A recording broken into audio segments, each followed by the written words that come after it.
പ്രിയമുള്ളവരെ, അനുഗ്രഹിക്കപ്പെട്ട നല്ല സമയത്തിനായിട്ട് സ്തോത്രം ചെയ്യുന്നു. അട്ടപ്പാടിയുടെ ഒരു പ്രകൃതി ഭംഗിയാണ് കാണുന്നത്.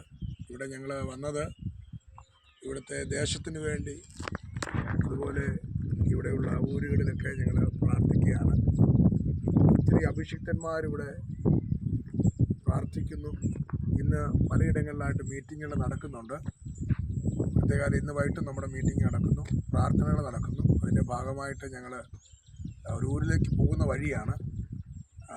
ഇവിടെ വലിയ ഒരു ഉണർവുണ്ടാകാൻ വേണ്ടി പ്രാർത്ഥിക്കണം. പ്രത്യേകിച്ച് ഇവിടെ ഉള്ളവർ വിദ്യാസമ്പന്നരല്ല, ഊരിലുള്ളവരൊക്കെ പഠിപ്പില്ലാത്തവരാണ്, അതുപോലെ ഒത്തിരി ബുദ്ധിമുട്ട് അനുഭവിക്കുന്നവരാണ്.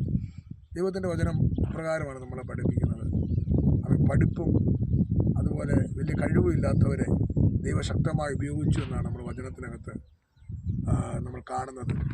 ഇവർ പഠിപ്പില്ലാത്തവരെന്ന് അന്ന് പഠിപ്പുള്ളവർ പറഞ്ഞപ്പോൾ ദൈവശക്തമായി പത്രോസിനെയും മുക്കുവന്മാരായിട്ടുള്ള മറ്റു സഹോദരന്മാരെ ഉപയോഗിച്ചതുപോലെ ഈ അട്ടപ്പാടിയിൽ വലിയൊരു റിവൈവൽ നടക്കുവാൻ നമുക്ക് ഒരുമിച്ച് പ്രാർത്ഥിക്കാം. ഈ വിഷൻ ആൻഡ് മിഷൻ വർക്കിനെ ഓർത്ത് നിങ്ങൾ പ്രാർത്ഥിക്കുക. ദൈവം നിങ്ങളെ അനുഗ്രഹിക്കട്ടെ. God bless you. Amen, amen, amen.